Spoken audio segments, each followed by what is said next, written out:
KUTV. Affairs Minister CS Musalia Mudavadi alongside corporates and MSMEs CS Weekly for Oparanya appeared before the Senate on Wednesday for questioning on public interest matters. This time Mudavadi struggled to explain the prolonged delay in repatriating Kenya's Borana as senators criticized the government for failing to fulfill its long overdue promises. It was not business as usual in the Senate proceedings as the members stood ground questioning the Prime Cabinet Secretary who doubles as the Cabinet Secretary for Foreign and Diaspora Affairs, Musalia Mudavadi, about the government's sluggish effort to repatriate Kenyan Borana from Ethiopia. With concern, the senators criticized the irony of Kenyan government eagerly embracing foreigners while dragging its feet to bring home its own people. The Cabinet Secretary knows that the government made an announcement that they are opening up the borders to allow Somalians from Somali to come into Mandera. So if you are looking for people outside Kenya to come into Kenya, why don't you make it easy for Kenyans outside Kenya to come back home? I just want to point out that we would not want Kenyans to be refugees anywhere. And if we had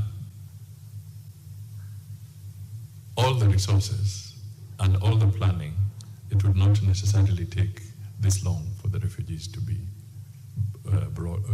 repatriated. The conflicts in Marsabit County was fueled by territorial disputes and local political tensions, leaving the affected Kenyans stranded in Ethiopia. Mudavadi, in government's defense, outlined government's measures for their repatriation, clarifying whether compensation plans were in place. It will require a rigorous process that entails internal survey to go and see visits, identification of settlement areas, signing of voluntary repatriation forms, and other bureaucratic processes. This option may not be immediate as it requires time in order to fulfill all the requirements. The government only facilitates return and reintegration into the Kenyan society for any Kenyan refugee granted asylum by any country. No compensations are paid by the government for any returning Kenyan. Despite the efforts put in place by the government, Musalia noted that refugees would only be repatriated willingly. Repatriation of refugees should be undertaken for those who are willing to return, as it must be voluntary, based on an informed choice and consent to return given by the refugees to avoid coercion and prosecution.